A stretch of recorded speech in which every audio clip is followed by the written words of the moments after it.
Mas pinagting pa rin ang seguridad sa buong probinsya ng Bukidnon kasunod ng magkaiwalay na pag-atake sa dalawang plantasyon doon ng Binya. Narito ang report ni Dano Tingkungko.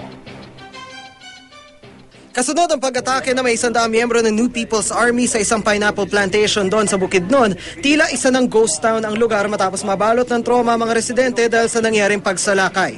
Hindi naman daw kasi pangkaraniwang umaatake ang NPA sa kanilang lugar.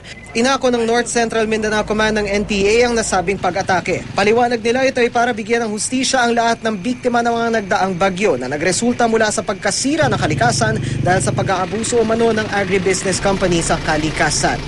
Pinaigting naman ang seguridad sa lugar dahil sa insidente. Wala namang mga empleyadong nasawi at hindi rin naapektuhan ng operasyon sa nasabing plantasyon.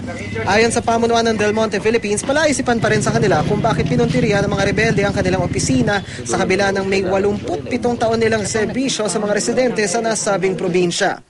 Bantay sarado naman ang mga puwersa ng AFP at kapulisan sa bahaging iyon ng Camp Panolo Fortich sa Bukidnon. Nagtalaga na rin ng checkpoint sa lugar. Ayon sa AFP, nagkaroon ng paglabag sa karapatan ng mga sibilyan sa ginawang pag-atake ng mga miyembro ng NPA. This is a clear violation ng Republic Act 9851.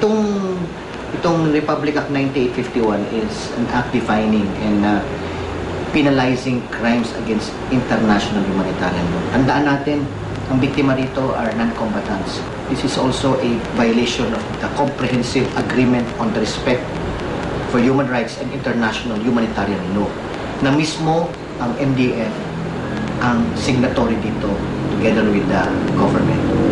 Ayon pa sa AFP, natake rin ng grupo ang plantasyon ng Dole Philippines sa La Fortuna, Impasugong sa Bukidnon. Mahigit 20 rebelde ang umatake at isang security guard naman ang nadesarmahan sa insidente. Hindi pa matukoy ang laki ng naging pinsala. Wala pa ring reaksyon ng Dole Philippines sa insidente. Nagpapatuloy naman ang hot pursuit operations ng militar sa mga miyembro ng NPA na itinuturong nasa likod ng mga pag-atake. Dano Tingkungko, GMA News.